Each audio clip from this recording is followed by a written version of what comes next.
আসসালামু আলাইকুম। আমি আইয়ুবুর রহমান তৌফিক।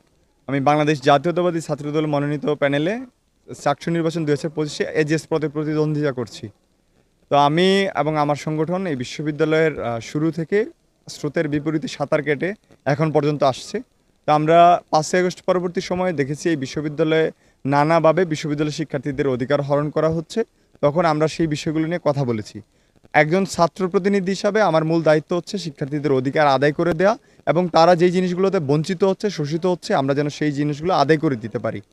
আমাদের কাজ হচ্ছে বিশ্ববিদ্যালয়ের প্রশাসন এবং রাষ্ট্রের কাছ থেকে তাদের প্রাপ্যতা, তাদের ন্যায্যতা বুঝিয়ে দেয়া। তাদের যে শাটল, আবাসন, পরিবহন, খাদ্য, গবেষণার উন্নতি, বিশ্ববিদ্যালয়ের ফ্যাকাল্টিগুলোতে ইন্টারনেট সুবিধা, বিশুদ্ধ পানির ব্যবস্থাকরণ সহ অন্যান্য যেই ব্যবস্থাগুলো আছে সেগুলো যেন আমরা নিশ্চিত করতে পারি। তো মূল বিষয় হচ্ছে আমাদের কাজ হচ্ছে বিশ্ববিদ্যালয়ে সেই সব নিজ থেকে প্রোভাইড করা না। আমাদের কাজ হচ্ছে রাষ্ট্র এবং বিশ্ববিদ্যালয়ের কাছ থেকে সেই বিষয়গুলো যেন আমরা আদায় করে দিতে পারি। একজন ছাত্র প্রতিনিধি হিসেবে আমরা সেই কাজগুলো করব। এবং আমরা যদি নির্বাচিত হতে পারি আমরা অবশ্যই চেষ্টা করব এই বিশ্ববিদ্যালয় শিক্ষার্থীর যে মৌলিক সমস্যা, সেই মৌলিক সমস্যাগুলো চিহ্নিত করে এবং সেগুলো হচ্ছে বের করে যেন নিয়ে আসতে পারি। আর বিশ্ববিদ্যালয়ের যে একাডেমিক সেশন জট সহ বিশ্ববিদ্যালয়কে যেন একটা একাডেমিক পরিবেশে নিয়ে আসতে পারি এবং রাজনীতিটা শুধু ছাত্র সংসদেই যেন নিয়ে যেতে পারি সেই চেষ্টাটা করব। আর প্রতি বছর যেন আমরা ছাত্র সংসদটা কার্যকরের মাধ্যমে ক্যাম্পাসে একটা ডেমোক্রেটিক এনভায়রনমেন্ট তৈরি করতে পারি। আমাদের কাজটা থাকবে সেইটাই।